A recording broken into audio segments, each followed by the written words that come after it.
Bienvenido, así que muchas gracias a todos por venir a esta presentación del informe de política monetaria de abril del año 2017.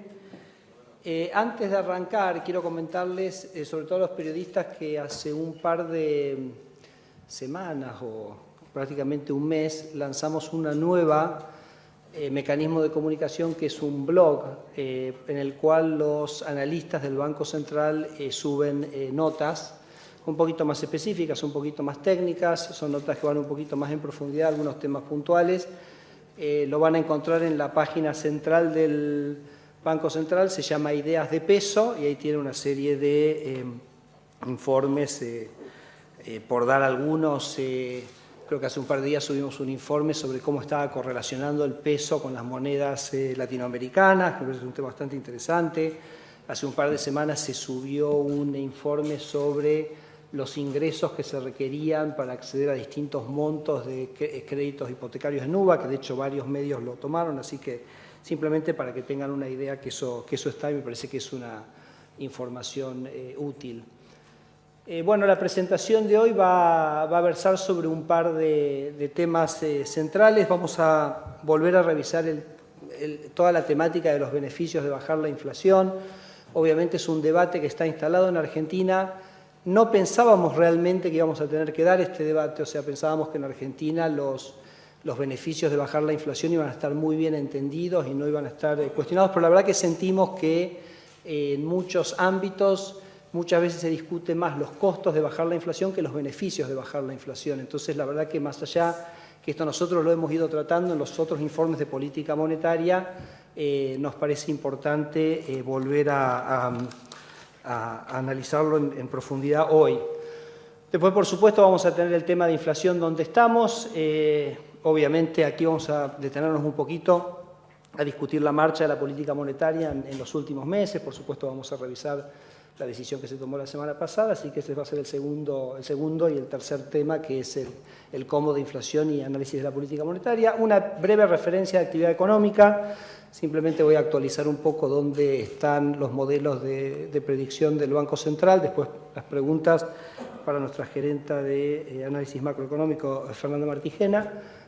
Y finalmente había prometido la vez pasada que íbamos a hablar del tema de reservas, así que bueno, hemos también preparado algún material al respecto para poder discutir y con algunas definiciones de política que me parece que pueden llegar a encontrar interesantes. ¿Okay? Bueno, arrancamos entonces sobre los beneficios de la desinflación. Repito, estos son temas que nosotros ya hemos tratado.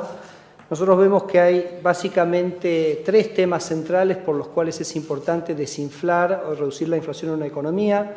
Los vamos a relacionar con el tema del crecimiento, lo vamos a relacionar con el tema de la distribución del ingreso y los vamos a relacionar con la reaparición del crédito en Argentina. Entonces voy a mostrar tres estadísticas y después voy a hablar un poquito de la discusión sobre si bajar la inflación afecta el nivel de actividad y cómo lo afecta.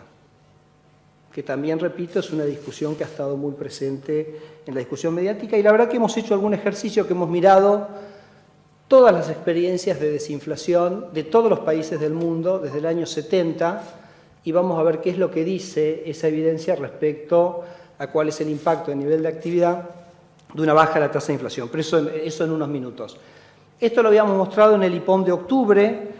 Este es un ejercicio que dice qué le pasa al crecimiento económico de los países que logran traspasar umbrales de inflación.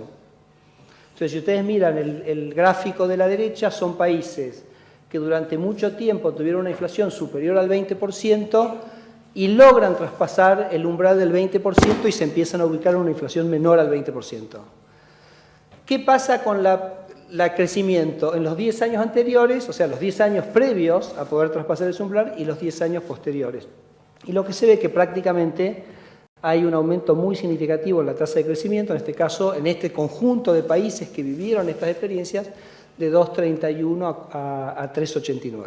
Un muy fuerte aumento en la tasa de crecimiento cuando se cruza el umbral del 20%. Y después están los países que cruzan el umbral del 10%.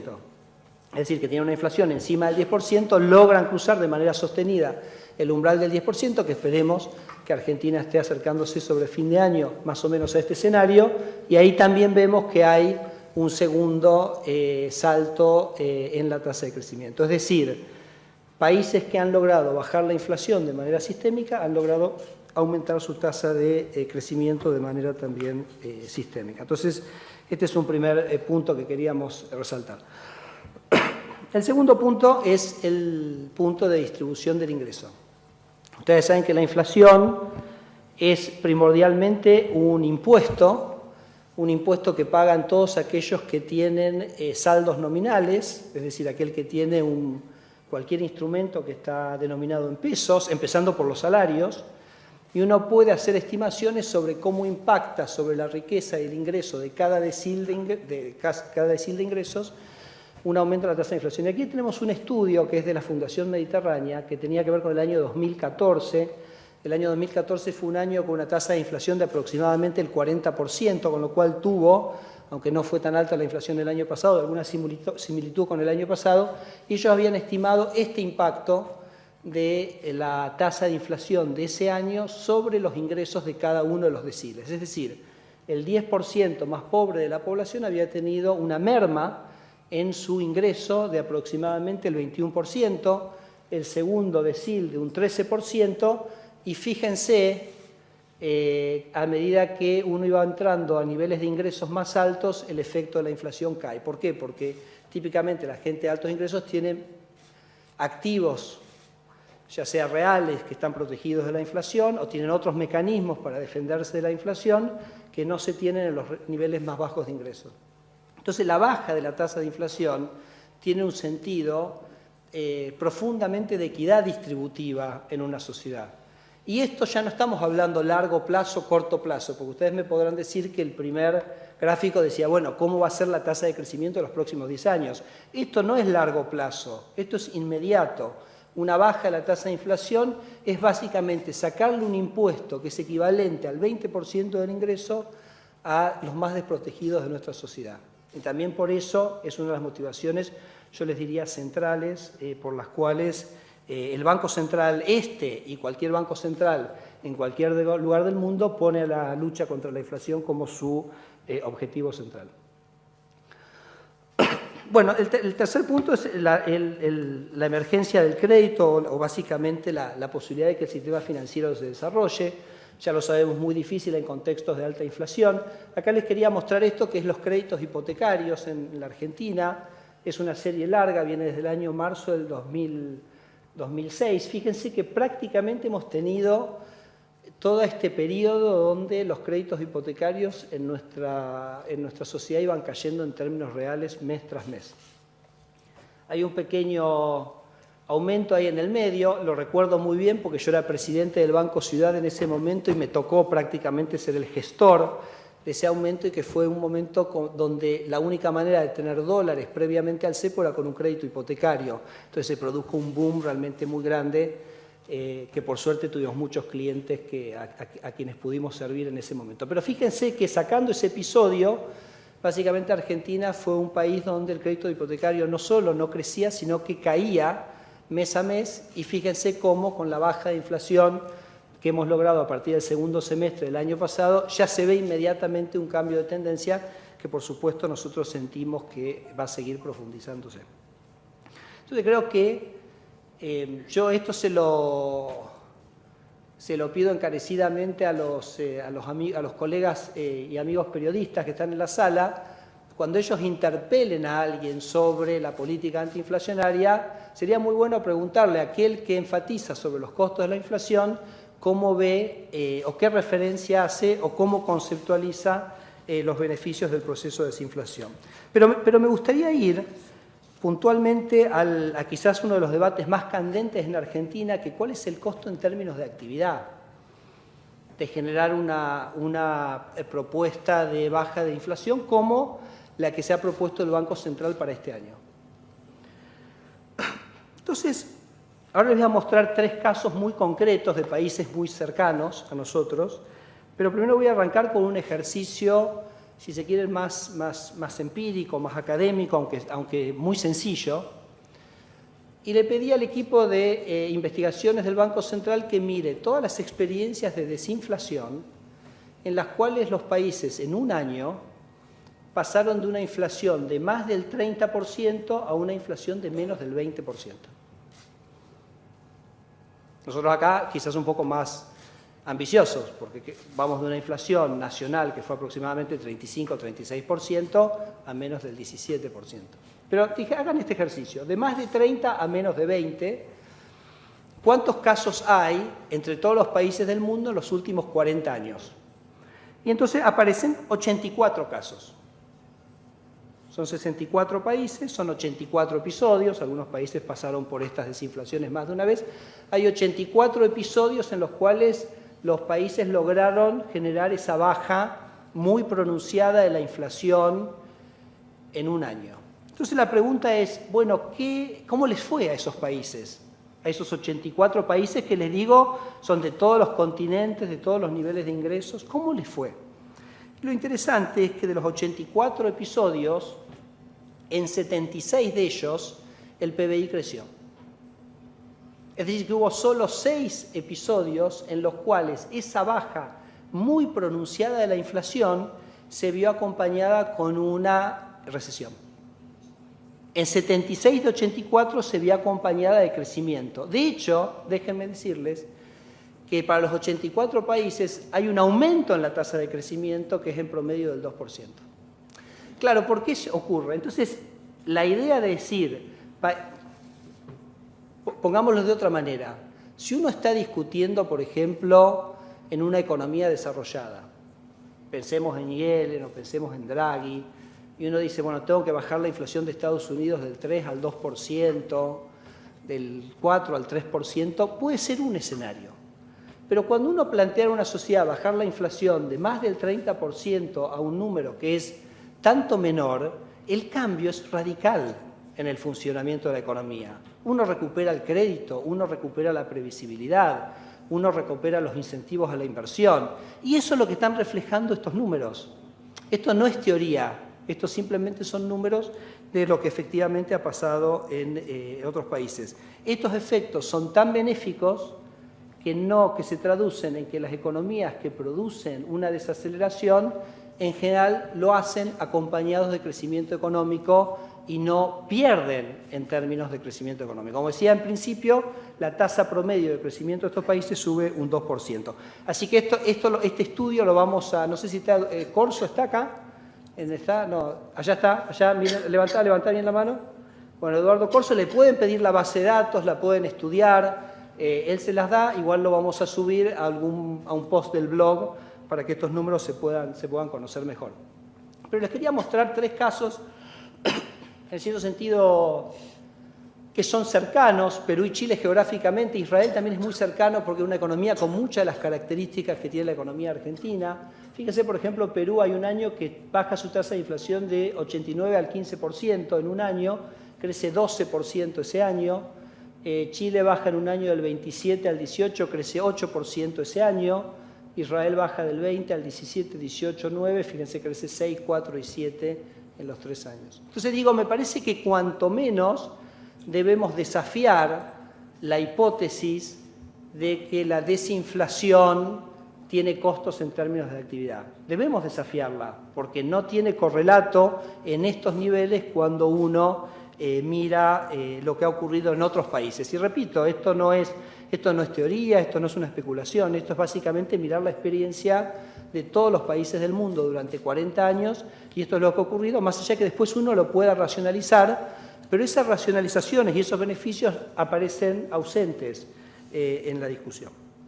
Así que bueno, yo les pido disculpas, pero quise arrancar con esta introducción repitiendo de un debate que pensé que no íbamos.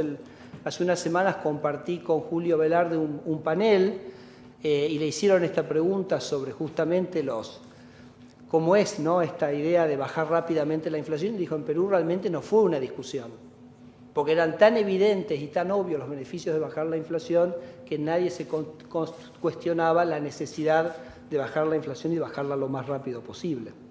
Entonces, bueno, pero aquí estamos, eso es parte del debate y me pareció que valía la pena traer algunos elementos no subjetivos, no de impresiones, sino reales de lo que ocurre cuando economías generan este proceso de desinflación.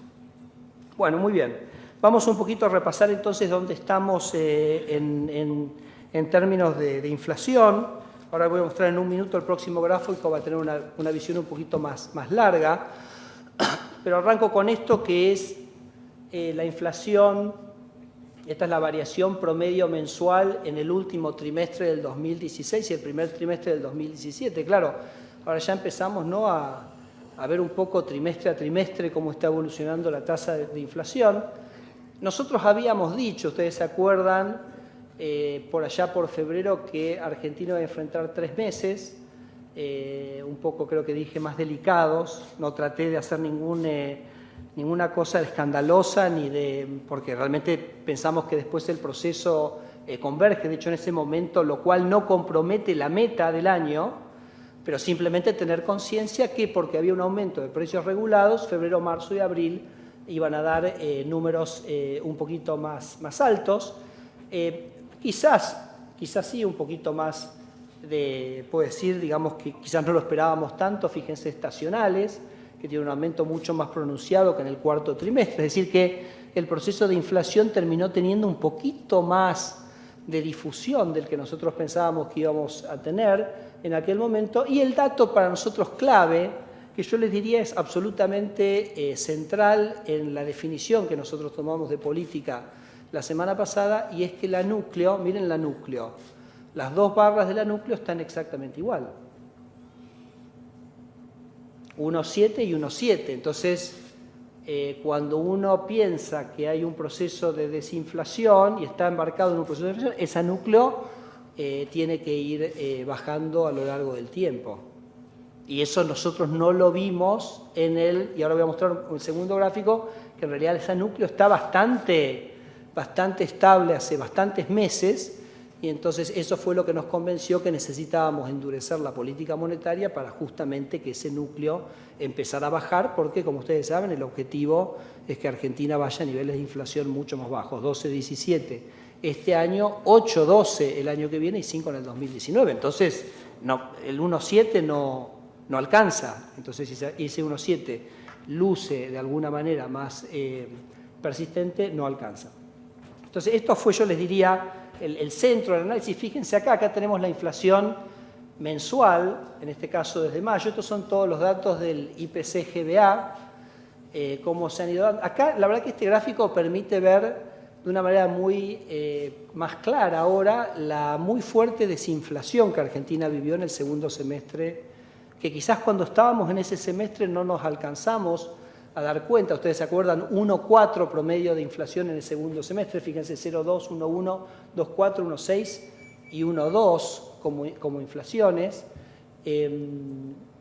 perdón, y 2 en julio. Entonces un proceso de desinflación muy fuerte, pero claro, tuvo todas estas idas y vueltas de las tarifas, entonces por ahí fue un poquito más difícil visualizar la baja. Y fíjense, 2,5 y 2,4 en febrero y marzo. Enero también un número muy bueno. De nuevo, esto no nos tomó por sorpresa, pero sí, si ustedes miran la parte verde, que es la inflación núcleo, uno no podría decir de esas verdes, más allá, por supuesto, de la caída cuando uno vuelve a mayo y junio, que eso está cayendo claramente. Y eso fue básicamente lo que nos decidió, como decía, al aumento de la tasa de política monetaria la semana pasada. Por supuesto, este fue un proceso que lo estuvimos viendo y analizando detenidamente en febrero y en marzo, y como no lo vimos cambiar, y tomamos la decisión. Obviamente, febrero, marzo y abril, habíamos dicho, y la verdad que estamos fuertemente convencidos que a partir de mayo, y en particular en el segundo semestre, ahora voy a mostrar un poquito sería cómo estamos viendo hacia adelante. Pero antes de eso, un dato más. Estas son las inflaciones interanuales. Por supuesto, estas inflaciones interanuales han ido cayendo en los últimos meses. Van a tener bajas muy pronunciadas en abril y mayo, porque recuerden que abril y mayo del año pasado fueron números muy altos de inflación. Por decir algo, nosotros estamos anticipando ya Cava, por ejemplo, va a estar abajo de 30% en el interanual de abril. Y lo que les muestro ahí, 24.2, es la variación del IPC-GBA en los últimos 11 meses. Con lo cual, el mes que viene vamos a tener el primer dato interanual de inflación del INDEC, del GBA, entonces 24.2, entonces ese primer interanual del IPC-GBA va a estar un poquito en el rango inferior de estas inflaciones. Fíjense que ahí está San Luis con un interanual de 26.6, entonces va a estar aproximadamente, o va a estar cercano, o va a estar en ese rango, va a estar en ese lugar del gráfico, el primer interanual que vamos a tener del INDEC GBA. Es decir, que vamos dejando atrás esas interanuales tan altas que fueron productos de la recomposición de precios relativos en la primera mitad del año pasado y después, por supuesto, con una trayectoria que seguirá descendiente a partir de ahí. Les queríamos mostrar este gráfico. Este es un gráfico que está en el REM, que la verdad que nosotros no le habíamos dado mucha importancia y tampoco vemos mucha referencia, pero computamos cómo había evolucionado esta variable en los últimos meses y nos pareció interesante mostrarlo, que esta es la inflación esperada en cada momento para los próximos 12 meses. Nosotros hacemos mucho énfasis nosotros mismos en nuestros comunicados y ustedes apropiadamente en la inflación del año, porque el año es la meta. Entonces uno dice, bueno, ¿cómo vienen las expectativas respecto al 12-17? Obviamente eso es muy importante y nosotros también focalizamos en eso, pero es como interesante simplemente notar esto. Esto es la inflación que en cada momento se está pensando para los próximos 12 meses. Es decir, hoy, marzo, la inflación que se espera para los próximos 12 meses es 18,4%. Más allá de la inflación que se espere para punta a punta el año 2017. Pero además lo más interesante es que ese es un número que ha ido cayendo, ¿no?, sistemáticamente, así que eso también nos parece interesante. Bueno, y este es el gráfico, yo les diría quizás central de la presentación. Así que mírenlo un segundito. Entonces déjenme explicar qué quiere decir este gráfico. En realidad este gráfico nosotros ya lo mostramos. Lo mostramos en el IPOM, en la presentación del informe de política monetaria en enero. Hicimos el siguiente cálculo, dijimos, la inflación objetivo del Banco Central está entre 12 y 17. ¿Qué están esperando los analistas que sea la contribución de los precios regulados? Eso lo podemos nosotros, digo para no usar un número nuestro, para atarnos y ser consistentes. Entonces uno eso lo puede ver porque los analistas les preguntamos qué inflación usted espera y qué inflación núcleo usted espera. Entonces, más allá de que los estacionales pueden meter un pequeño ruido ahí, es básicamente los regulados. Entonces, lo que nosotros teníamos en enero, cuando mostramos eso, era que los analistas decían que los regulados le iban a aportar 2,6% de inflación al índice en el año 2017. Entonces, si los regulados le aportan 2,6% al índice, quiere decir que la núcleo, para llegar al 17, tiene que ser 14,4%. Para llegar al 12, tiene que ser 9,4%. Eso es lo que puede subir la núcleo a lo largo del año, para, dado ese cambio de regulados, ser consistente con el 12-17. Y entonces hicimos una proyección de una baja gradual de la inflación núcleo. Ven que eso es como un gráfico que va curvándose. Arrancaba con una núcleo en 1,7 el primer mes y que va decreciendo a lo largo de los meses y daba esta trayectoria. Es decir, que para que el Banco Central pueda cumplir su meta de 12-17, tiene que ubicar la inflación núcleo dentro del área sombreada. La que nosotros mostramos en verde oscuro es la que mostramos en enero. Desde ese momento a esta parte, el gobierno ha decidido que algunos de los aumentos en regulados no los va a llevar adelante.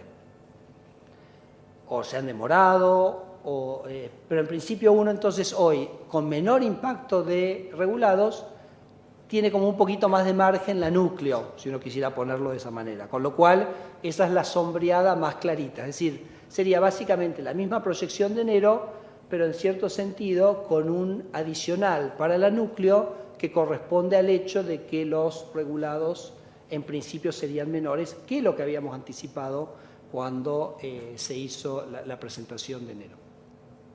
Entonces la pregunta es, bueno, por supuesto, ¿qué es lo que muestra además el gráfico? Es el 1,3, el 3,2 y el 5,1.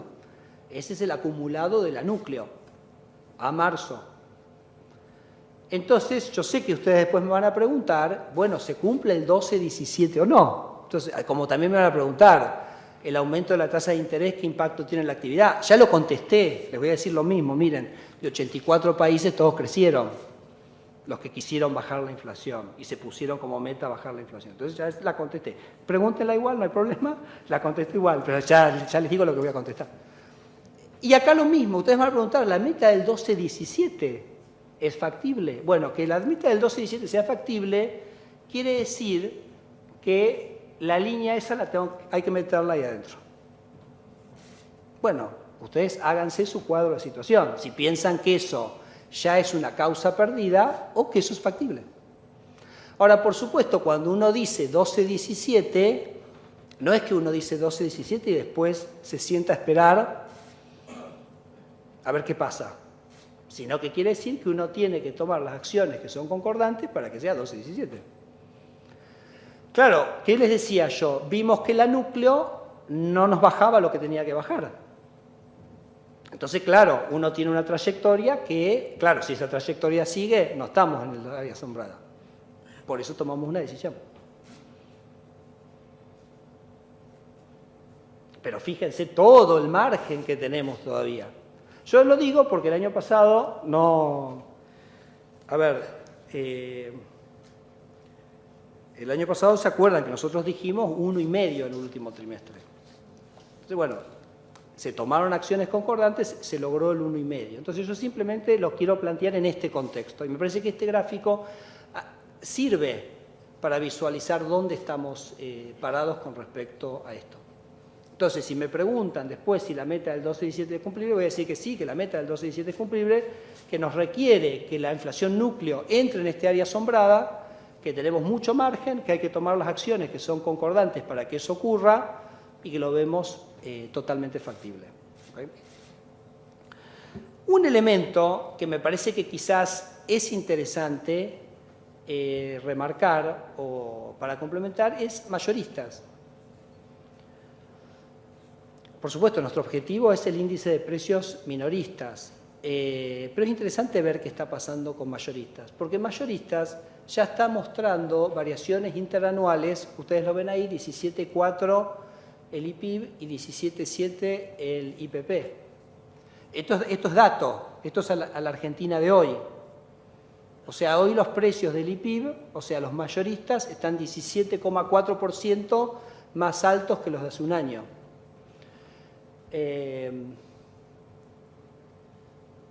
Y fíjense con una tasa de variación realmente muy reducida en los últimos meses, así que esto va a seguir cayendo en los próximos meses. Entonces esto nosotros lo tomamos como una señal interesante y positiva. En alguna época, cuando teníamos, en las épocas de los años 70 y 80, se hablaba de que el mayorista era como adelantaba el comportamiento del minorista. Bueno, eso es lo que está ocurriendo. Nunca testeamos econométricamente si eso era efectivamente así o no, pero es interesante saber que esto es una realidad de Argentina hoy, que los precios mayoristas en Argentina están un poco por encima del 17% de lo que estaban hace un año, hoy, a marzo del año 2017. Entonces esto me pareció que también era un punto que era interesante para destacar y que le da, me parece, también criterio y nos hace ser muy confiados respecto a la trayectoria de los índices de precios minoristas. Vamos a hablar un poquito de política monetaria. Ustedes saben que a partir de marzo, cuando se eligió la tasa de interés como instrumento, se comentó que la tasa de interés iba a buscar un punto de tasa de interés real para generar un proceso de desinflación, Por ejemplo, esta es la misma discusión que se tiene hoy en Estados Unidos, por supuesto en otros niveles. Por ejemplo, toda la discusión en Estados Unidos es si la tasa neutral que mantiene la inflación constante es 0 o 1%, ¿no? Nosotros en un momento dijimos tener una tasa de interés real de entre 4 y 5%, que es lo que nos parece que va a generar el proceso de desinflación que buscamos. Y fíjense, es la tasa de interés que está, es la línea que está acá abajo, se ha mantenido relativamente constante a lo largo, es decir, hemos sido bastante consistentes en mantener esa tasa de interés. Los puntitos es cómo nos están viendo los analistas, es decir, hay una proyección de inflación, hay una proyección de tasa de interés, eso deriva en una proyección de tasa de interés real.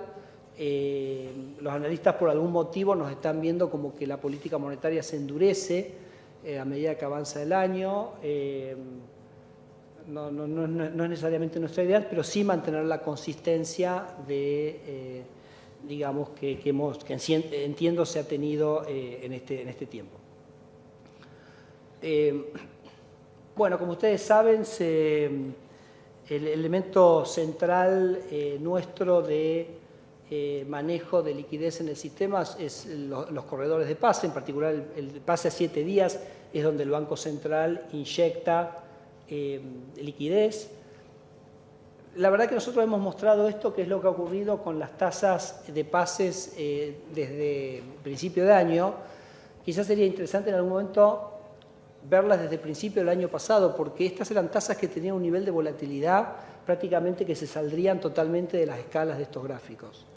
Y siempre hemos pensado que estas tasas se muevan con que sean muy estables, es un elemento central de competitividad del sector financiero, porque le baja de una manera muy determinante los riesgos y la volatilidad de funcionamiento al sector financiero.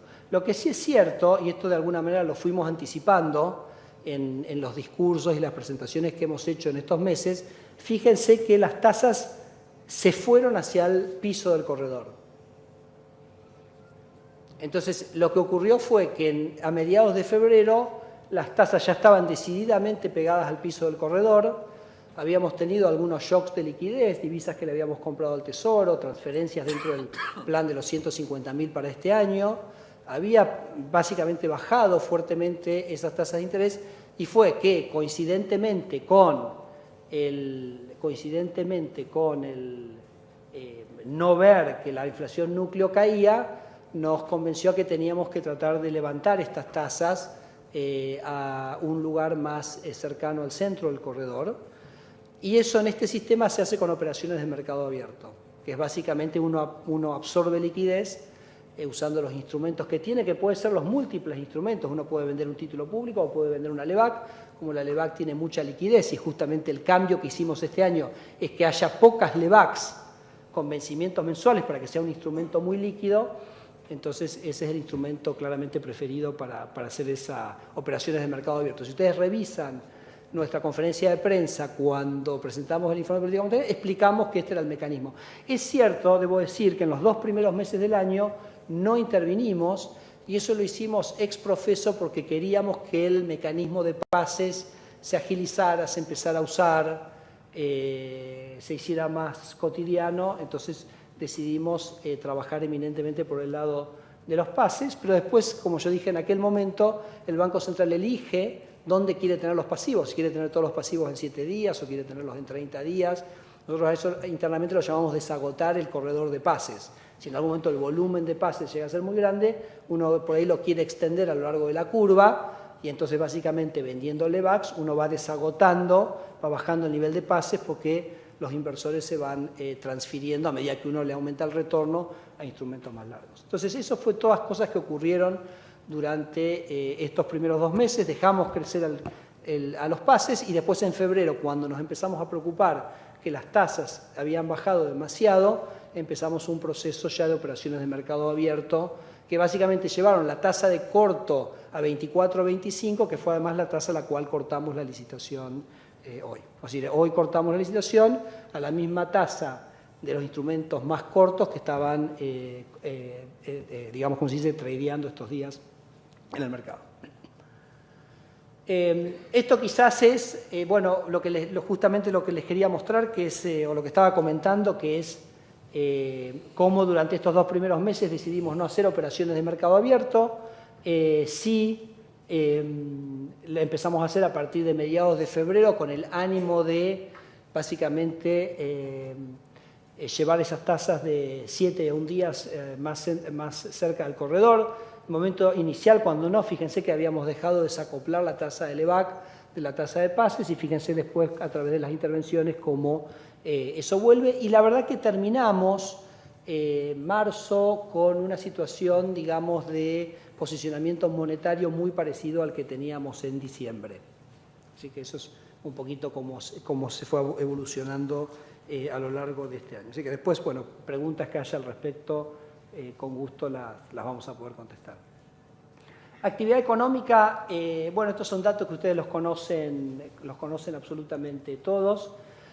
El estimador mensual de actividad de Orlando Ferreres, el EMAE. El punto, me parece quizás más novedoso que puedo mostrar aquí, es el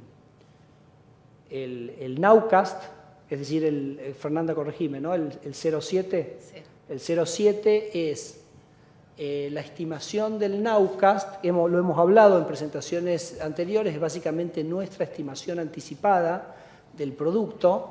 Nosotros hacemos varias estimaciones a lo largo del mes que se van actualizando y este trimestre nos está dando tanto el último dato como el promedio en realidad da 0,77, pero el último dato da 0,7 de crecimiento del nivel de actividad en el primer trimestre. Así que bueno, esto simplemente es para la visión que está teniendo el Banco Central en función de sus modelos estadísticos de cómo estaría evolucionando el PBI en el primer trimestre, con lo cual, bueno, como ustedes ya saben los datos, 0,1 positivo en el tercer trimestre del año pasado, 0,5, y este sería el número que nuestros modelos nos estarían dando. Veremos después si efectivamente se confirma este número en un trimestre que claramente fue de menor a mayor. Bueno, vamos a hablar un poquito de reservas y con esto ya termino y pasamos a las preguntas. Yo les había hablado que ha habido un cambio muy importante en la capacidad nuestra de operar con las reservas que ocurrió en abril del año pasado. Es decir, hasta abril del año pasado, cuando Argentina estaba en una situación de default, la capacidad de maniobra que tenía el Banco Central para optimizar los retornos de sus reservas era acotada. Con lo cual, un gran beneficio, por lo menos para esta institución, de la normalización de la situación, o un beneficio, me parece, del cual se ha hablado muy poquito, es que las reservas del Banco Central pueden optimizarse y pueden invertirse de una manera mucho más interesante, más conveniente para el país. Y fíjense qué interesantes los números, porque, por ejemplo, si uno dice reservas de aproximadamente 50.000 millones de dólares, y a eso uno le saca el 1% más, son 500 millones de dólares al año, y a una tasa de descuento del 5% son 10.000 millones de dólares de valor presente neto. Es decir, y 10.000 millones entiendo que es parecido a lo que se le pagó a los holdouts. Es decir, que tan solo la mejora en el valor intertemporal de las reservas del Banco Central por la posibilidad de invertirlas, pagó todo. Y creo que este argumento nadie lo ha hecho, me parece que es interesante, y lo que les quiero mostrar acá, nosotros somos un equipo realmente extraordinario en el Banco Central para esto, que ahora realmente ha podido desplegar su capacidad. Está Agustín Collazo, que es nuestro jefe de operaciones. Agustín, si levantás la mano. Y Mario Torriani, del otro lado, que es nuestro gerente de administración de reservas de muchísimos años, 2 extraordinarios funcionarios. Y ellos básicamente han logrado esto. Miren la línea roja, que es básicamente cómo ha ido aumentando el retorno de las reservas internacionales de este Banco Central. Y las hemos llevado básicamente de un número muy pequeñito, que era de 0,3%, corregime Mario, más o menos 0,3%, claro, porque estaban maniatados, había 1 o 2 lugares donde la podíamos poner, que además sabían que no teníamos otro lugar donde ponerlo, a un retorno que hoy está en los 130 puntos básicos. Por eso les hablaba lo del 1%, porque más allá que parte de este aumento, por supuesto, como me apunta Mario, cuando me mostró el gráfico, me dice, mirá que mucho de este aumento, él siempre humilde como es, me dice, mirá que mucho de este aumento es porque aumentó la tasa de interés internacional. Bueno, él el spread también lo aumentó, fíjense, es la más clarita, este es básicamente el trabajo de Mario, ¿no? Que fue de 0,10, 0,20, 0,60, de las dos cosas. Pero claro, eso también se pudo aprovechar porque hoy podemos invertir. Entonces, ese aumento en la tasa internacional también es un producto de la mayor capacidad. ¿Y qué es lo que ha hecho el equipo de Mario Torriani y Agustín Collazo para lograr esto? Bueno, básicamente una serie de cosas. Por lo pronto, pudimos mover una cosa muy sencilla, simplemente, fíjense que un banco central siempre tiene que ser cuidadoso con la liquidez, tiene que ser muy cuidadoso con la solvencia, no es que uno invierte este dinero en cualquier lado, por eso también los retornos son acordes a la liquidez y solvencia que ameritan las posiciones, pero ya simplemente el poder pasar plazos fijos de alguna organización a pedir a organizaciones internacionales que puedan competir por los fondos, básicamente nos generó en la cartera de plazos fijos de nuestras inversiones un aumento realmente muy significativo. Otra cosa que ha hecho Mario y el equipo, que es muy común en este momento, y es los arbitrajes de futuros de monedas, en particular el arbitraje con yenes. Entonces, básicamente uno tiene una posición en dólares, la transforma en una posición en yenes y la recompra en dólares a futuro, y con eso hace una diferencia de tasa de interés bastante significativa, que está en el orden de entre el 1,2 y el 1,5%. Para darse una idea, el Banco Central de Australia tiene aproximadamente la mitad de sus reservas en estos instrumentos. Es una cosa que se discute mucho en las reuniones de banqueros centrales. Esto se produce porque los bancos japoneses están, a medida que Estados Unidos ha replegado un poco, los bancos japoneses han tomado posiciones externas, necesitan el hedge, que es básicamente la contraria a lo que hacemos nosotros, y entonces eso ha generado estos márgenes que a veces tienen esos picos son sobre fines de año, cuando esa demanda por el hedge aumenta muy fuertemente, que lo hemos sabido aprovechar nosotros como otros banqueros centrales del mundo. Así que este es un dato interesante. También hemos hecho una operación que yo ya lo comenté, creo que incluso lo comenté acá la otra vez, de alquilar el oro. Uno tiene el oro y el oro genera una ganancia por el cambio en el valor del oro, pero uno puede alquilar el oro, ¿no? Entonces uno puede decir, mira, te alquilo el oro, obtiene liquidez, lo invierte en una inversión, por ejemplo, el swap de yenes, y obtiene un diferencial de tasa de interés que también genera una ganancia extra sobre esa posición. Así que Mario va a seguir trabajando en mejorar estos retornos. Por supuesto que todas estas inversiones tienen un manual de inversiones que define el directorio, que se actualiza todos los años, que lo discutimos bastante extensamente, pero acá el dato más fundamental es que el Banco Central ha tenido la libertad para poder funcionar y optimizar esto que antes no podía. Bueno, y ahora voy a este tema. Ustedes saben que hemos hablado mucho del tema de las reservas.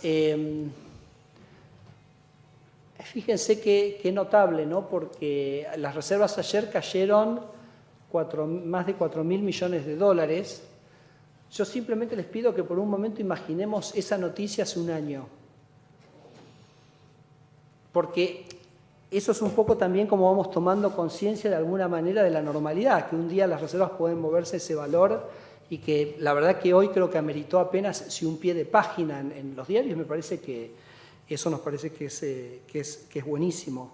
Y eso se produce porque justamente la Argentina ha ido consolidando su situación de reservas el último año. Es un dato central para las calificadoras de riesgo, y yo creo que Argentina va cambiando, ¿no?, un poco su foco, y entonces ahora sí ya pone, como digo yo, proa al investment grade.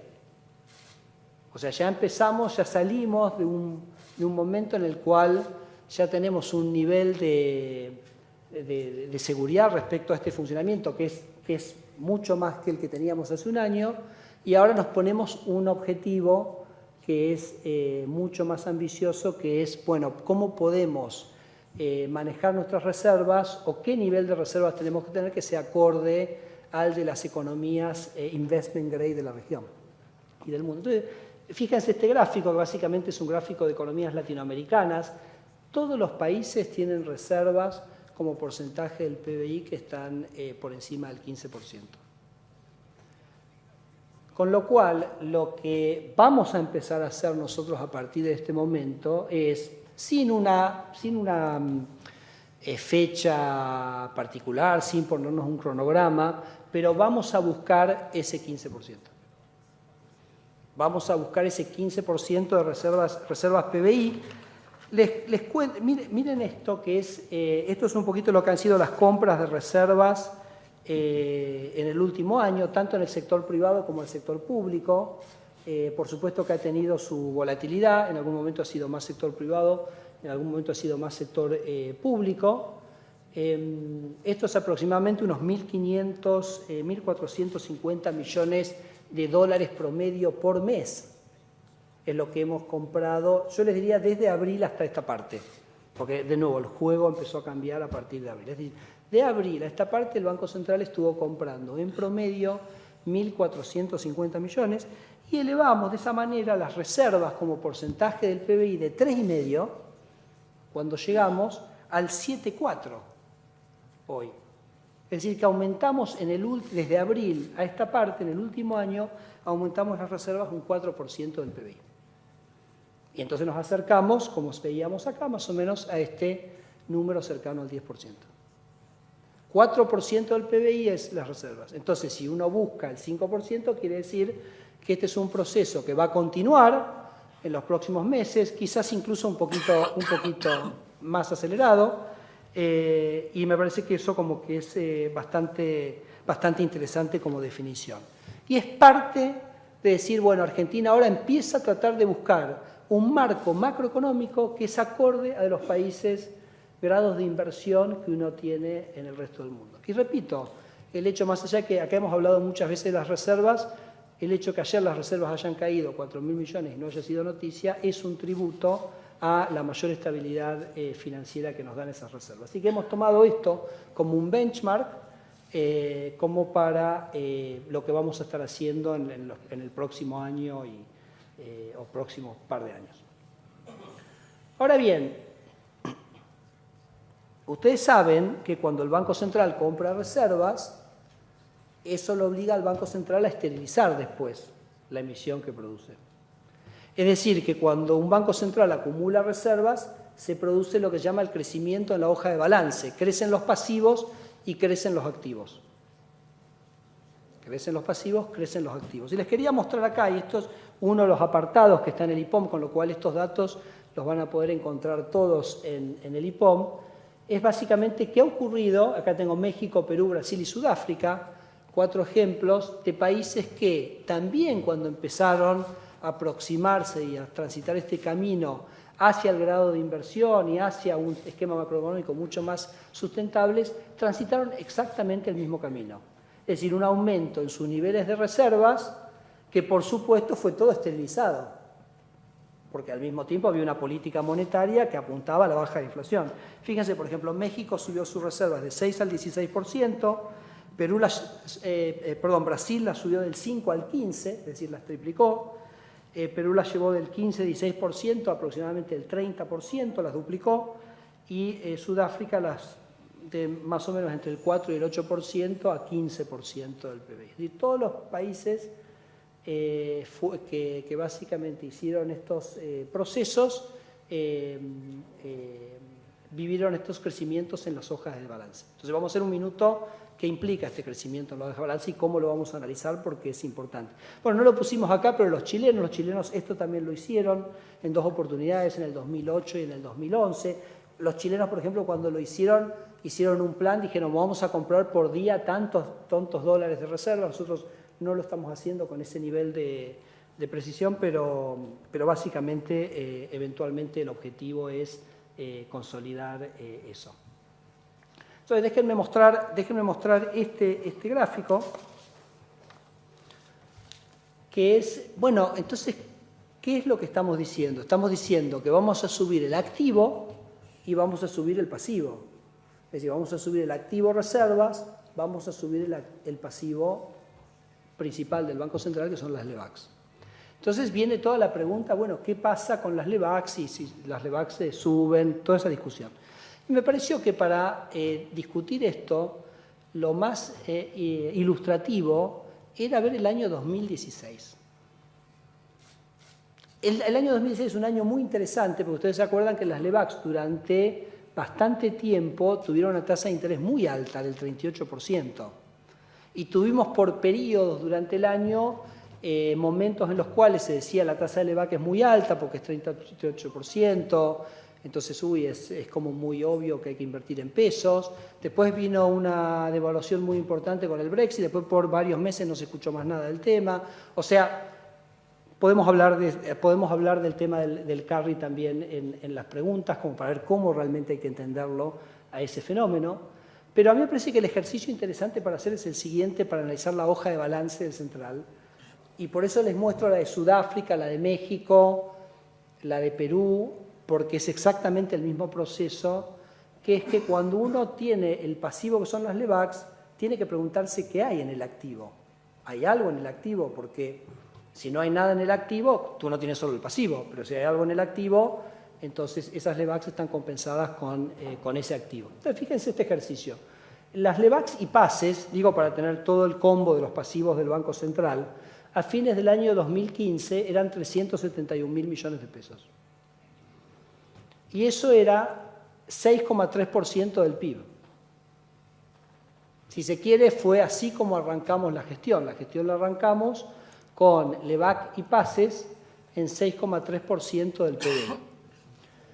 Las LEVACs y pases a fines del año 2016 son 705.000. Recuerden que estos son pesos nominales. Un tema importante cuando uno analiza pesos nominales y en términos de su carga, es ver qué ha pasado con el nivel de precios también. Por eso lo interesante para ver la situación de las LEVACs es compararlo justamente con el PBI. ¿Cómo es estos 705.000 comparados con el PBI versus los 371 de principio de año? Pero con una diferencia, que es que en este año 2016, en el año 2016, el Banco Central compró reservas. Entonces, parte de las LEVACs, esto lo hemos discutido acá varias veces, tiene un correlato en un activo. Entonces, sube pasivo, sube activo, un día puede bajar pasivo, puede bajar activo. ¿Cuál es el valor de esas reservas compradas en el año 2016 a fines del año 2016? Es decir, ¿cuánto valía ese activo que se compró con esas compras esterilizadas? Esos activos valían 228.000. Es decir, de los 705.000, hay 228.000 que no tenemos que tomarlos como deuda neta porque tenemos un activo por exactamente el mismo valor. Entonces, si uno es una netea de los 705.000, los 228.000, quedan 477.000, que como porcentaje del PBI es 5,9. Es decir, que fíjense que el año pasado, 2016, aún con toda la discusión, aún con la discusión y el periodo bastante extenso en el cual nosotros tuvimos la tasa del 38%, que fue lo que posibilitó la desinflación del segundo semestre, el ratio de LEVACs a PBI cayó. Entonces, cuando uno mira si en ese periodo el Banco Central compró, como decía, subimos las reservas 4% del PBI, entonces digo, mirando hacia futuro, si vamos a tener un crecimiento de las reservas, quiere decir que el activo del Banco Central va a crecer, el pasivo del Banco Central va a crecer, a nuestro entender, de la misma manera que hace México, se hace en Sudáfrica, donde ustedes vieron que los crecimientos fueron muchísimo más grandes que estos que está de alguna manera postulándose acá, no han generado ningún problema porque justamente ese pasivo tiene un activo que lo respalda. Así que bueno, me parece que con eso yo termino y quedamos entonces para disposición todo el equipo para las preguntas. Muchas gracias.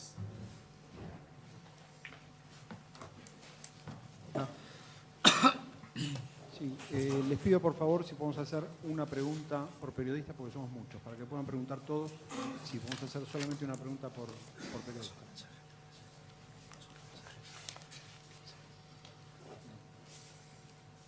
¿Qué tal? Ignacio Olivera, de Ámbito Financiero.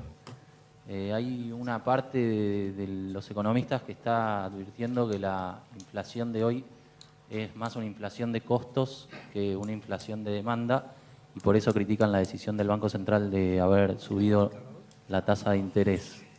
¿Qué opinión tiene al respecto?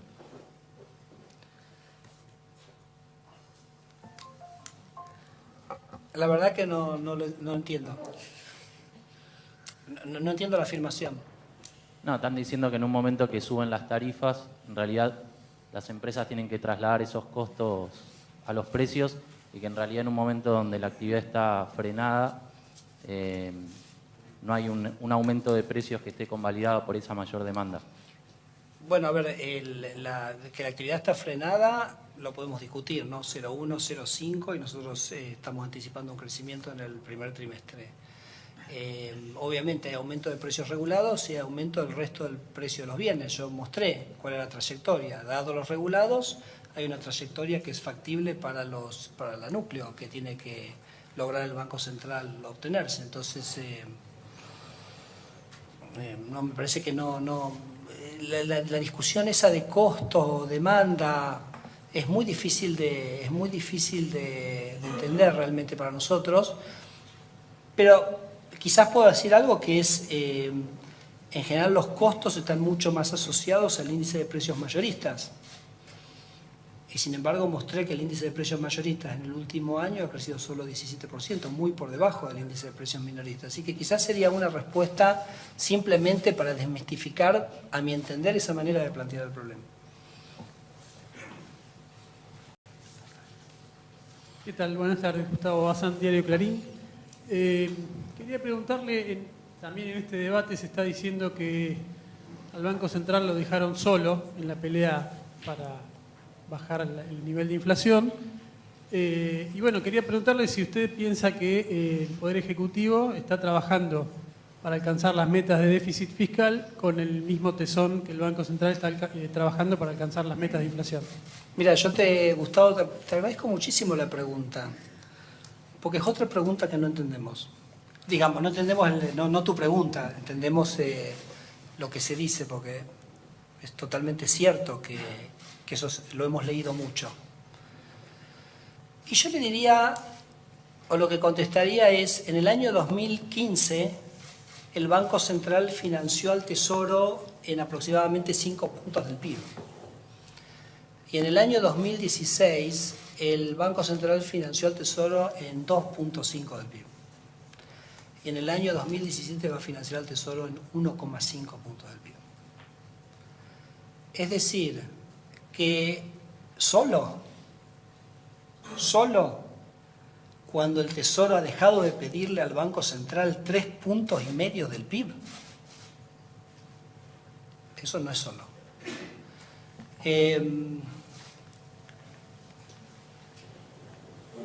Y además, más allá que no me toque hablar, no me corresponde hablar de la política fiscal, pero me parece que sí vale mencionar algo, es que el Ejecutivo el año pasado devolvió a la sociedad más de 2 puntos del PBI en impuestos. Entonces ha hecho un esfuerzo fiscal muy significativo, porque ha devuelto más de 2 puntos de impuestos formales a la sociedad. Le ha dejado de pedir 2,5 puntos en el año 2016 al Banco Central, y aún así ha mantenido una situación fiscal con una trayectoria que me parece estable y de clara mejora, sobre todo a partir de, para mí, el excelente equipo que tiene este gobierno, tanto en Hacienda como en Finanzas. Más no se puede pedir. Y déjenme decirles otra cosa, que nosotros, la verdad que las decisiones de política que hemos tomado no han sido muy diferentes a lo que hemos dicho. Hemos explicado cómo es el método, hemos explicado cómo se reacciona, lo hemos dicho con mucha humildad, no queremos inventar nada, queremos simplemente transitar el camino de los países que lo han hecho. Y la verdad que como bancos centrales hemos sentido un apoyo, ustedes lo han escuchado porque lo han entrevistado al ministro de Hacienda en las últimas semanas, que yo creo que es bastante inusual. Te lo comento que es inusual cuando uno mira la experiencia de otros colegas que han tomado decisiones similares. Con lo cual, pero más allá de eso, lo importante son los hechos. Y los hechos es que el Tesoro le pedía a este Banco Central 5 puntos del PBI, por eso teníamos una inflación que tenía una trayectoria muy complicada en el año 2015, por eso tuvimos que llegar sin reservas en este Banco Central, y eso se ha revertido absolutamente. Y eso me parece que es el punto de apoyo más importante que cualquier equipo en un Banco Central puede pedir, el de los hechos, no el de las palabras o de otra cosa. Buenas tardes, Marcelo Peláez, de Canal 3 y TN.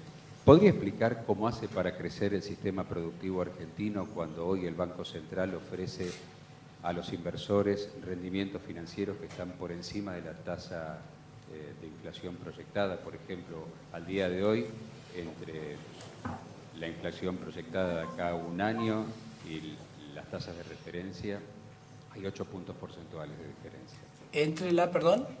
Y entre la tasa proyectada de la que usted habló, del 18.4 de acá a un año. Marcelo, buenas tardes. Es un poco la pregunta que yo traté de responder cuando dije, ¿qué le pasa a los países que tratan de bajar la inflación? ¿No? Entonces, los países que tratan de bajar la inflación son países que le devuelven ingreso a los más desprotegidos. Entonces, ¿qué es lo más reactivante que pueda tener una sociedad? ¿Sacarle recursos a los más desprotegidos o devolverles recursos a los más desprotegidos?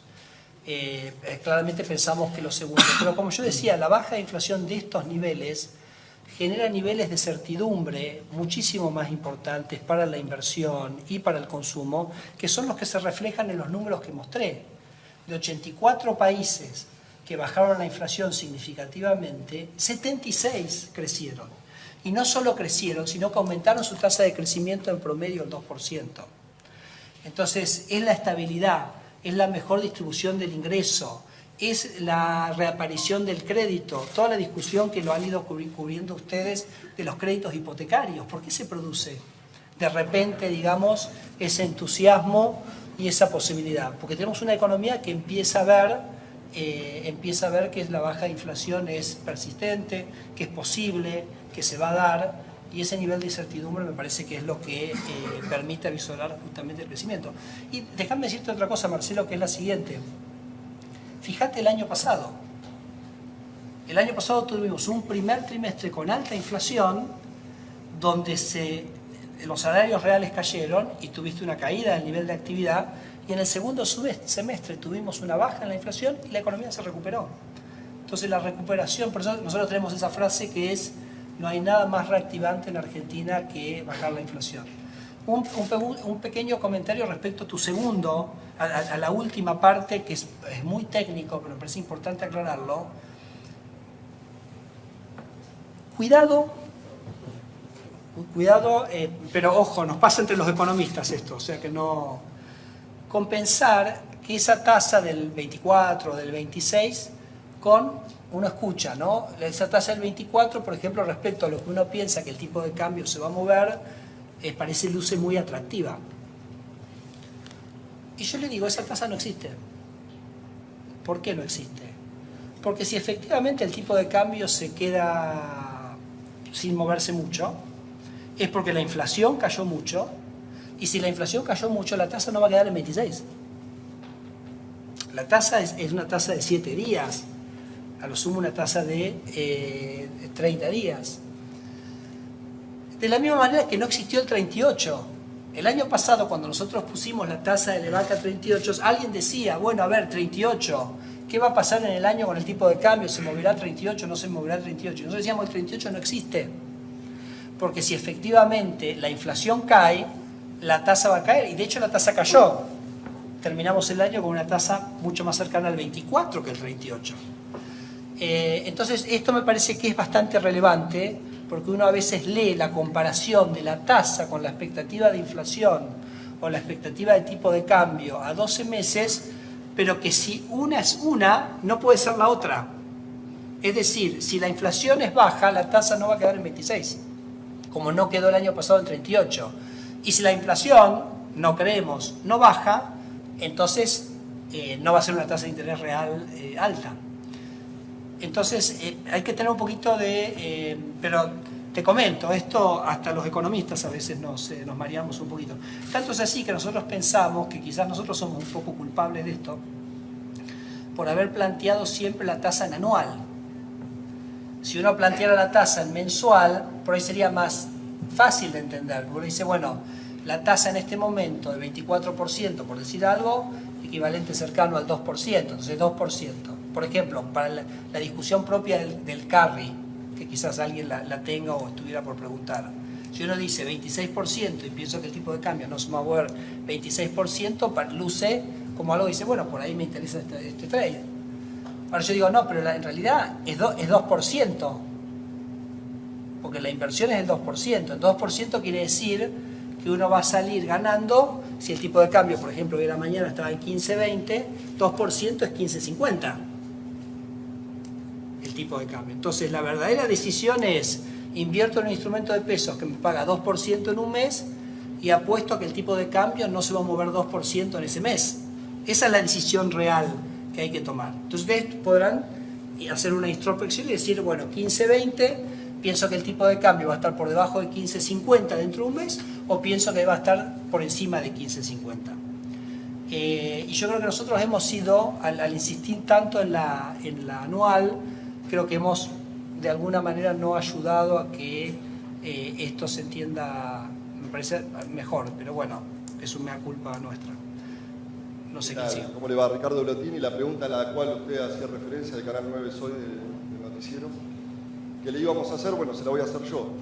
¿Cómo van a hacer para cumplir con la pauta de la tasa de inflación anual del 12-17% cuando tienen un 6,3% en el primer trimestre? Y el año pasado, si nos vamos a lo que anunciaron en este mismo lugar, la pauta inflacionaria iba a ser entre el 20 y 25 y estuvo más cerca del 40 que... Sí, nosotros en realidad el año pasado anunciamos, lo único que anunciamos estrictamente fue 1,5% en el último trimestre del año y logramos tener una inflación del 1,4% en el segundo semestre, que fue la inflación más baja de los últimos 8 años. Pero el 12-17, el desafío del 12-17 con el 6,3% del primer trimestre, yo te lo contesto simplemente pidiéndote a vos y a la gente que nos esté mirando que recuerden lo que fue el año pasado. El año pasado, por ejemplo, si uno toma el índice de inflación de la Ciudad de Buenos Aires, la inflación fue 3 veces más alta en el primer semestre que en el segundo semestre.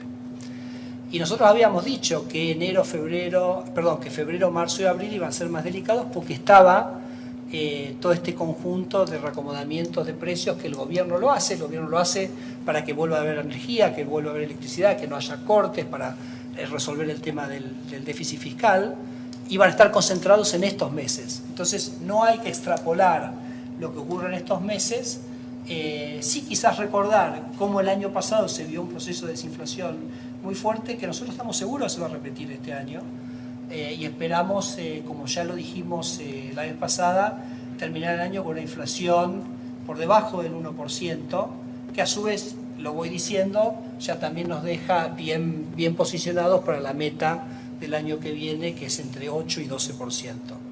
Todos los países, pero muchísimos, todos los países lo han logrado. ¿Por qué no lo va a lograr Argentina? Es simplemente cuestión de ser coherentes, ser consistentes, hacer lo que hay que hacer, y me parece que vamos en ese camino. Sí, Jairo Estracha de Perfil y Radio con Vos. Usted dijo a la pasada que, no sé si no vieron o lo sorprendió la inflación núcleo de los primeros 3 meses.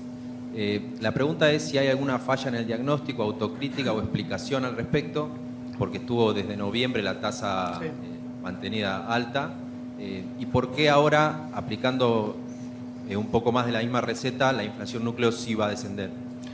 No, obviamente tiene que haber una autocrítica. Acá no... Y ciertamente nosotros la verdad que pensábamos y honestamente nos habíamos entusiasmado mucho con el número de enero, que realmente había sido tanto diciembre como enero, realmente daban pautas para mucho optimismo. La verdad que nosotros en ese momento, si te acordás en el gráfico que mostré, nosotros dejamos desacoplar libremente la tasa del EVAC hacia abajo, justamente quizás exageradamente entusiastas o entusiasmados por la inflación de diciembre y enero. Eso generó algún relajamiento en las condiciones monetarias a mediados de febrero y sobre todo ya en marzo decidimos que teníamos que revertir. Por eso yo dije, bueno, volvimos a las condiciones monetarias de diciembre, que eran las que nos habían llevado a esos números tan buenos de diciembre y enero. Entonces, definitivamente creo que hay que hacer una autocrítica cuando esto puntualmente no... repito, o sea, sabíamos que febrero, marzo y abril iba a tener sus complicaciones. Acá estamos, como me preguntas muy bien, sobre la núcleo, porque esa no siguió el sendero exactamente que planificamos, pero bueno, esto es así, o sea, esto también son procesos que no son lineales, esto no es una matemática, o sea, acá hay la diversidad y complejidad que tiene el sistema de determinación de precios de una economía hace que nunca sea una cosa lineal, pero bueno, nos pareció que sí teníamos que reaccionar, lo empezamos a hacer en marzo, lo terminamos de hacer ahora la semana pasada y ahora, como nosotros pusimos el comunicado, nos sentimos cómodos en el punto donde estamos en este momento, así que ahora sí es momento de ver cómo esto decanta en términos de la dinámica. Sí, buenas tardes. Carlos Arvía de Infobae. Presidente, usted habló recién de crédito hipotecario y quería preguntarle una cosa muy concreta. ¿Por qué cree usted que los bancos públicos, hoy tanto el Banco Ciudad, el Banco Nación y el Banco Provincia, son los que otorgan crédito hipotecario a 30 años y todavía no salió el sector privado a ofrecer este tipo de calidad de crédito? Tiempo al tiempo. Tiempo al tiempo. No tuvimos 10 años créditos hipotecarios y ahora nos ponemos muy ansiosos, con todo respeto, Carlos, por supuesto, pero porque no salen en 30 días. La verdad que yo creo que el sector privado ha acompañado extraordinariamente. Algunos bancos privados muy grandes han sido realmente muy activos, están muy activos en publicidad, o sea, la verdad que no tengo absolutamente nada, me parece que son productos que hay que conocerlos, hay que entenderlos, hay que tomarle confianza, eso sí, o sea, no tengo dudas, Carlos, que se va en ese camino, no tengo ninguna duda, pero me parece que no tendría una particularidad. Yo creo que el gran desafío que genera lo de los créditos hipotecarios no es tanto a los bancos, que me parece que cuando se animen tienen los recursos y me parece que no va por ahí el problema, sino para los desarrolladores. Porque esto lo vamos a hablar mucho más cuando hagamos la presentación del informe de estabilidad financiera, ¿no? Que hablamos específicamente más de temas de bancos, pero acá lo que hay que entender es que si uno con 10.000 pesos tiene acceso a un crédito de 630.000 pesos, se ha abierto el mercado de la construcción y el desarrollo inmobiliario en los segmentos medios y medios bajos en Argentina que hace 30 o 40 años no han tenido acceso. Y eso para mí es un proceso que va a durar décadas, 2 décadas como mínimo, pero que termina con Argentina resolviendo su problema de déficit habitacional. Estoy totalmente convencido de eso, pero es un proceso que va a tardar 2 décadas. Y creo que hoy son los desarrolladores los que tienen que realmente tomar la posta y tienen el desafío más grande para suplir esa oferta que ahora el sector financiero me parece que está en condiciones de desarrollar. Y cuando se desarrolle, una obsesión mía, que es que se desarrollen los depósitos en UBA. Es que el sector financiero vuelva a convertirse en Argentina en el lugar donde los argentinos podamos decir, acá quiero guardar mis pesos. No a 30 días, no a 40 días, sino a 10 años, a 20 años, ¿no? Entonces, me parece que eso también es un proceso que de a poquito nos vamos a ir acercando a eso. Buenas tardes, Javier Blanco del Diario La Nación. Quería preguntarle porque mencionó en la presentación que pasa a tener una de sus metas, pasa a ser acumular reservas. Es una novedad en la estrategia del Banco Central y quería saber si puede ampliar ese concepto, es decir, ¿cómo se puede traducir? ¿Como que le va a comprar al Estado todos los dólares que obtenga por su política de endeudamiento? Porque está claro que va a seguir cubriendo el déficit, o ese es lo que tiene anunciado el gobierno para los próximos años también, o si tiene que ver con intervenciones de mercado. Claro, no, la verdad que te agradezco la pregunta porque también permite clarificarlo.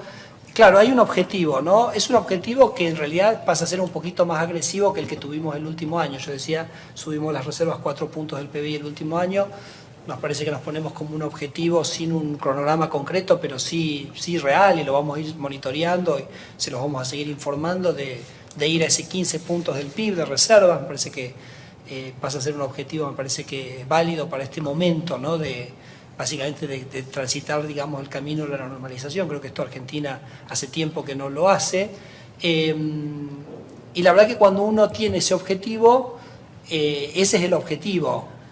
Y el tipo de cambio después se maneja, la verdad que con la libertad. No es que uno está haciendo eso en algún momento particular, sino que tiene un objetivo de hacer esta acumulación de reservas a lo largo del tiempo. Obviamente, como el sector público va a ser un oferente demandante, pero que además con una característica muy particular, que el sector público tiene montos muy grandes y muy significativos para vender Entonces es un candidato absolutamente natural para ser parte de la estrategia, como lo ha sido en este último año. Pero la verdad que uno de alguna manera, el foco en el cual se pone, y uno lo puede encarar con relativamente tranquilidad, es básicamente de ir consolidando esa trayectoria de reservas hacia ese objetivo, sin estar mirando puntualmente dónde está el valor del tipo de cambio. Sí, soy Pablo Wende, ¿qué tal? Me sumo a la pregunta de Javier respecto a la manera en que se va a proceder a esta incorporación de reservas. El sector público es claramente el gran oferente del mercado, ahora vienen los dólares de la soja. Infiero que por lo que ustedes comentaron son 25.000 millones de dólares que deberían incrementar para llegar al 15%. No alcanza con los dólares del sector público. Infiero que también va a haber compras o de los dólares que entran por inversión de cartera o también la liquidación del campo. ¿Es así? No, o sea, no me parece que podría hoy yo decirte el Banco Central va a salir a... El Banco Central va a salir a... ¿Qué pasó acá? Ahí está. El Banco Central va a salir a comprar el mercado. Simplemente saber que el Banco Central va a buscar este objetivo. Hay momentos donde es más obvio que es conveniente hacerlo. Y como decía, hay también el Gobierno Nacional, en particular, por la peculiaridad de sus ventas, por el volumen que tienen y la puntualidad que tienen, son candidatos naturales, ¿no? Repito, esto es un poco lo que hemos hecho durante el último año. Hemos comprado 1.450 millones de dólares de reservas en el último año, y ustedes en ningún momento se sintió que eso era una intervención en el mercado puntual en ningún momento del tiempo, ¿no? Entonces me parece que podemos seguir trabajando en ese sentido, pero sí transmitirles que, bueno, eso el Banco Central va a ir a buscar eso. Hola, perdón, no, recordá que este año, a diferencia de los otros, digo por la cosecha, la obligación de liquidación de las divisas de la cosecha se ha liberado por completo, con lo cual entiendo que ese aluvión, digamos, no va a ser tal. Me imagino que, digamos, si maximizan sus ganancias van a distribuirlo en el tiempo, ¿no? Liliana. Sí, ¿qué tal? Matías Ororía, el cronista. ¿Cómo están? Me sumo al mismo tema. Sí, sé que le dijiste que no hay un cronograma, sin embargo, es un objetivo que buscan alcanzar este mismo año, el de llegar ya al 15% de relación reservas PBI. Y mi pregunta es, más allá de que no deseen ni busquen, ¿entienden que puede tener esto un efecto sobre el precio del dólar? Y si lo ven como... Si creen que eso puede llegar a tener después un segundo efecto en la inflación. Eso es lo que... Esa es mi pregunta. Claro, no necesariamente en el año, ¿no? Pero sí lo que les decimos es, así como les dije, que vamos a hablar de reservas esta vez, vamos a ir siguiendo y vamos a ir monitoreando cómo va ese proceso en los próximos meses. Así que creo que lo vamos a ir siguiendo y lo vamos a ir entendiendo cabalmente en ese sentido. El efecto que pueda tener puede ser el mismo efecto que pudo haber tenido, por ejemplo, el año pasado. Repito, el año pasado compramos 1.450 millones por mes, entonces ustedes podrán decir, bueno, ¿cuál hubiera sido el tipo de cambio si el Banco Central no hubiera comprado los 1.450 millones de dólares por mes, ¿no? Entonces, un efecto que es análogo en ese sentido. Pero más allá de eso, después el mercado fluctúa libremente. Punto muy importante que nosotros hemos dicho muchas veces, es decir, la inflación tiene que ver mucho más con las condiciones monetarias y de funcionamiento del mercado monetario que con un precio en particular de la economía, aun cuando es un precio tan importante como el tipo de cambio. Hola, acá. Liliana. Sí. Sí. Bueno, yo siempre que te pregunto por la atraso del tipo de cambio, vos me contestás con la política de flexibilidad cambiaria. Por lo tanto, esta vez voy a cambiar. Entonces te pregunto, ¿por qué tantos argentinos viajan al exterior y hacen compras? Bueno, muy bien, pero si querés igual, vamos a la pregunta de la atraso cambiario. Siempre vas a decir lo mismo. Vamos a lo que yo te quiero decir, y me parece importante resaltarlo, no quiero minimizar el tema, pero sí es cierto que los argentinos tenemos, claro, nosotros vivimos con nuestra historia, ¿no? Y la historia en Argentina siempre fue que los programas de estabilización se basaron en el tipo de cambio. Entonces esto era medio como un camino de una sola avenida. Es decir, había un tipo de cambio que se usaba de referencia para anclar, y entonces el proceso inflacionario iba apreciando el tipo de cambio y vos decías, bueno, pero de acá ¿cómo se sale? ¿Cómo doy vuelta a esto? Con una deflación únicamente. Eso es lo que es diferente. Y eso es lo que yo cada vez trato, ahora voy a otro tema, pero trato de enfatizar todo el tiempo. Esto puede cambiar. Nosotros el año pasado arrancamos el año con un tipo de cambio que era 13.70 y terminamos con un tipo de cambio que era cerca de 16. Si mirás a lo largo del año, no, claro, por eso después bajó, pero vos mirás en el año, ¿te acordás? Fue 16, después bajó a 13.50, después fue a 15.50, se quedó en 15.50. Es decir, me parece que es muy, muy importante entender que este Banco Central no tiene como objetivo contener el tipo de cambio. Este Banco Central tiene como objetivo contener la inflación. ¿Okay? No, pero es bastante importante a lo central de tu pregunta, porque me parece que muchas veces la angustia con este tema deviene de un recuerdo de situaciones de las cuales era difícil. Del año pasado, yo me acuerdo que por allá por mayo, junio, empezó el tema del atraso cambiario y después el tipo de cambio se movió 10%. Bueno, y entonces, entonces más o menos la cosa se acomodó. Hay otro tema también que por ahí vale la pena mencionar, porque claro, uno mira, por ejemplo, las exportaciones han crecido, tampoco no quiero minimizar, y cada empresa es diferente y nadie es una estadística. No existe la estadística. En la vida real hay empresas, hay trabajadores reales. Pero lo cierto es que en el último trimestre y en este trimestre las exportaciones están creciendo. Y en el IPOM hay una parte que quizás les resulte interesante ver, que es la difusión del crecimiento de las exportaciones. Es decir, las exportaciones, ¿crece un sector puntual o es un crecimiento bastante generalizado? Y aunque parezca sorprendente, aunque parezca dado el debate que se da, la difusión del crecimiento de las exportaciones está aumentando. Es decir, del grupo de actividades que exportan, cada vez más están con crecimiento de sus exportaciones. Lo doy como un dato. Por eso a veces yo digo por ahí, no quiero decir no dramaticemos, pero por ahí no focalicemos tanto en una apreciación que se puede haber producido, sí, efectivamente, este mes efectivamente, porque en realidad la vemos también como permanente cuando quizás no es permanente. Y estamos todos aprendiendo a entender eso. Ahora, el fenómeno, llamémoslo el fenómeno Chile, ¿no? El fenómeno Chile no tiene nada que ver con el tipo de cambio.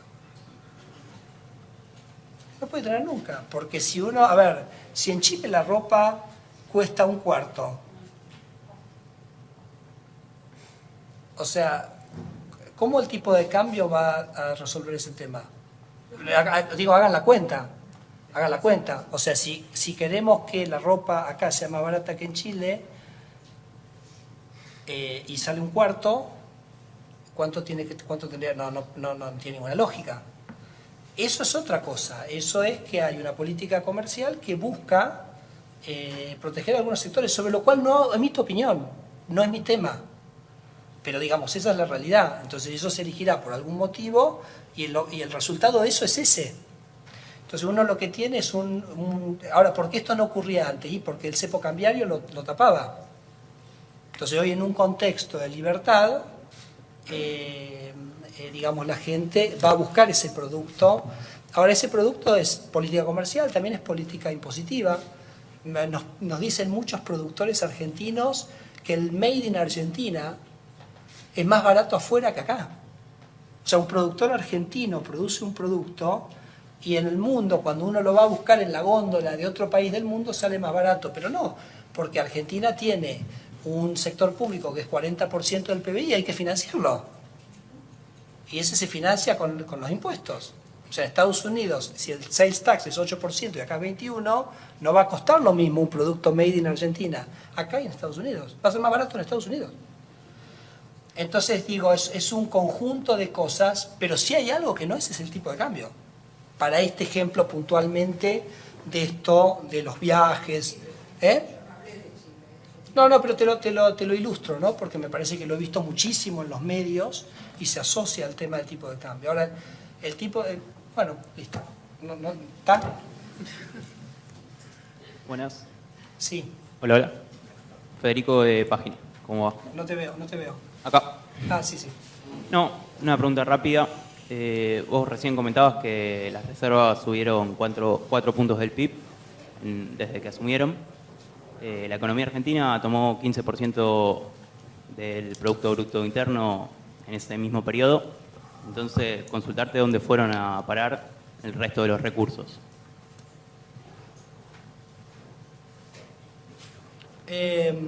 ¿Alguien tiene el IPOM acá? Porque ¿tenemos alguna copia? Eso vos tenés la respuesta de eso en el página 52, que es la publicación del balance de pagos de Argentina. Entonces lo que vas a ver en el balance de pagos es que Argentina tuvo en el año 2016 28.000 millones de dólares de entrada de capitales, de los cuales 15.000 financiaron el déficit en cuenta corriente y 14.000 fue acumulación de reservas del Banco Central. Esa es la situación de flujos y de pagos del sector externo de Argentina en el año 2016.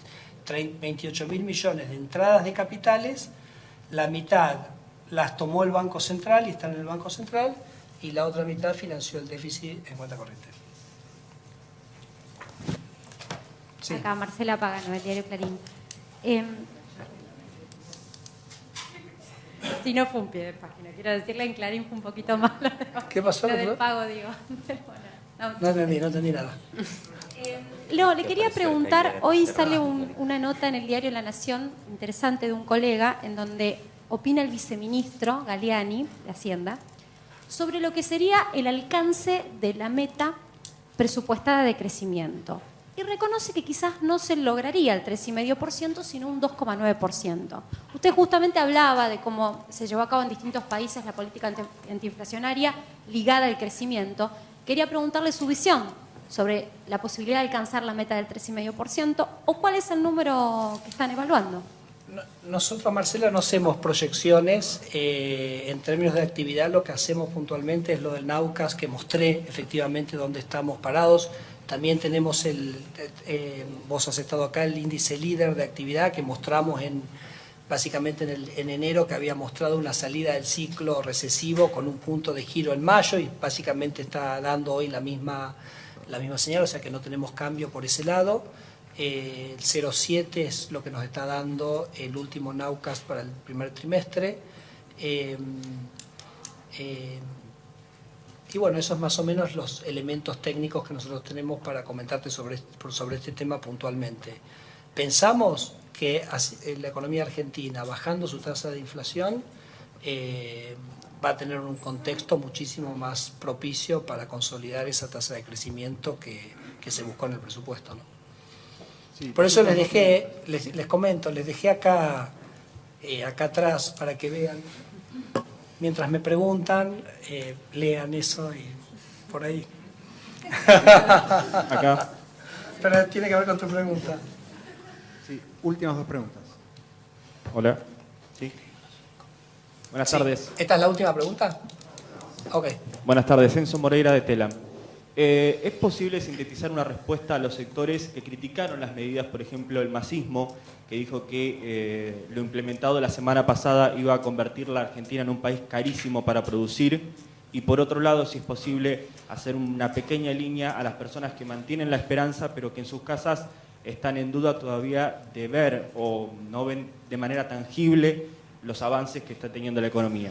Sí, a ver, lo primero son como opiniones, ¿no? Yo traté de contestarlo diciendo todos los países, ¿no? Insisto con esto de 84 países que bajaron la inflación de la manera que creo que Argentina lo va a hacer este año, tuvieron no solo crecimiento económico, sino aceleración de su crecimiento económico.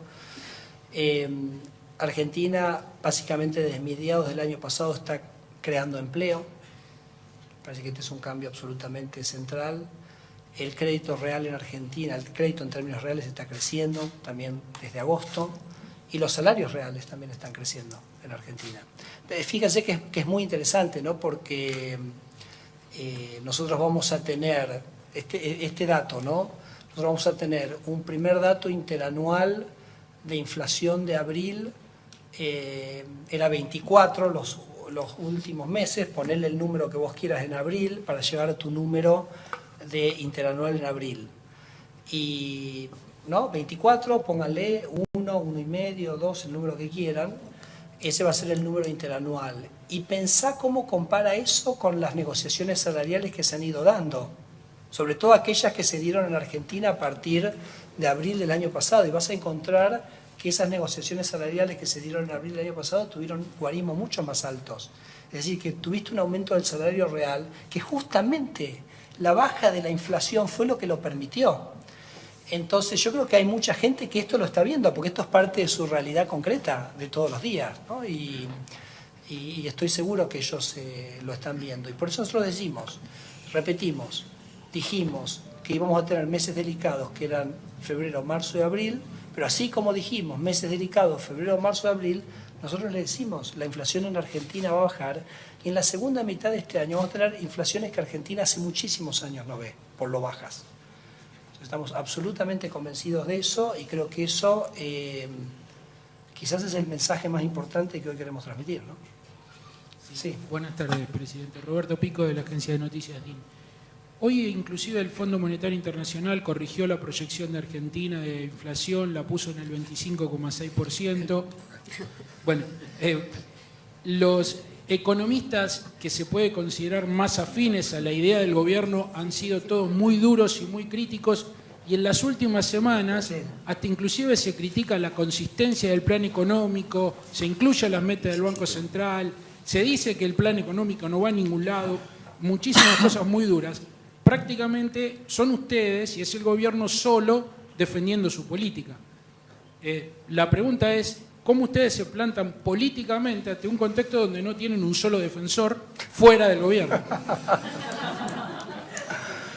Bueno, no es así, ¿no? Que me parece que lo más importante en Argentina que nos ha quizás faltado es la consistencia y la coherencia. Ahora, en el caso nuestro, nosotros nos pusimos metas, y ustedes y la sociedad nos van a poder evaluar en función de los resultados. Me parece que eso es una cosa extraordinariamente sana. Y ahí se acabó la especulación, y se acabó, ahí va a ser una realidad. Logramos nosotros en Argentina bajar la inflación al 12,17 este año. Nos sentimos muy satisfechos con lo que se logró en un contexto de arranque complejo para el gobierno, con lo que se logró en el segundo semestre del año pasado. Pero ahora tenemos otro desafío, que es el 12,17 para este año. No nos creyeron el año pasado, como vos decís, no muchos nos creen este año. Del Fondo Monetario, ¿qué te puedo decir? Igual simplemente una clarificación. El 25 es el promedio contra promedio, el punta a punta es 21,3. Igual lo subieron, o sea que... Pero me parece que, bueno, en el caso nuestro, nosotros tenemos la tranquilidad de que la sociedad nos va a poder evaluar, que vamos a poder rendir cuentas. Eso me parece que es, en algún sentido, una cosa muy importante para nosotros. Estamos muy comprometidos y muy convencidos, pero sobre todo porque lo hacemos sin tratar de inventar nada. O sea, hemos hablado con toda la gente que fue gestoras de los procesos de inflación en países muy similares a los nuestros. Sabemos perfectamente que se puede, estamos convencidos. Les comento, por ejemplo, en las jornadas monetarias vamos a tener un panel que se va a llamar ¿Se puede bajar la inflación en Argentina? Y es de 3 países que tienen inflación del 4% anual, por supuesto, ¿no? 3% anual y 4,5% anual. que nos van a ayudar a convencernos de que sí se puede, ¿no? Que van a ser el presidente del Banco Central de Perú, el presidente del Banco Central de Bolivia y el presidente del Banco Central de Paraguay. Digamos, este camino que nosotros hemos transitado, lo han transitado todos los países. Claro, requiere, digamos, una sustentabilidad fiscal, pero en ese punto es donde también estamos particularmente tranquilos, porque sabemos que hay un gobierno y un equipo trabajando para lograr esa sustentabilidad fiscal. Y vuelvo, nosotros el año pasado habíamos hablado de los 160.000, que también fueron, si te acordás, también fueron, cuando los dijimos por primera vez, se los vio con un poquito de escepticismo y se cumplió, y hablamos del 150 este año, ya nadie cuestiona el 150, nadie duda del 150. Bueno, es así, es la construcción, digamos, de confianza, parte de la consistencia. Yo estoy convencido, quizás déjenme terminar con una historia que seguro que ya la conté acá, así que les pido 1000 disculpas, pero el año pasado vino la presidenta del Banco Central de Israel. Ustedes saben, Israel durante 2 décadas tuvo inflaciones de entre 100 y 400% al año. Y después ellos lograron bajarla en los años 80 a un 20, 25% y después la bajaron a un dígito rápidamente. Ellos hoy tienen un problema con su meta, porque ellos tienen una meta de inflación anual del 2% por año, y hace 3 años no logran no logran cumplir con la meta. ¿Por qué? Porque están en cero. Entonces la presidenta del Banco Central trata de subir la inflación de 0 a 2 y no lo logra. Y nos dijo acá, dijo en ese podio, dijo el año pasado en septiembre, si ustedes hace 10 años me hubieran preguntado que en 10 años el problema del Banco Central de Israel era que no iba a poder subir la inflación, yo hubiera pensado que habían todos perdido la cabeza. Y ocurrió. Y fue una sorpresa para ellos.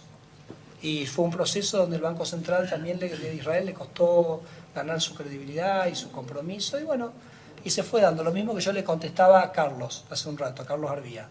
Paso a paso, los procesos requieren, la ganancia de confianza requiere mucho tiempo de mucha consistencia.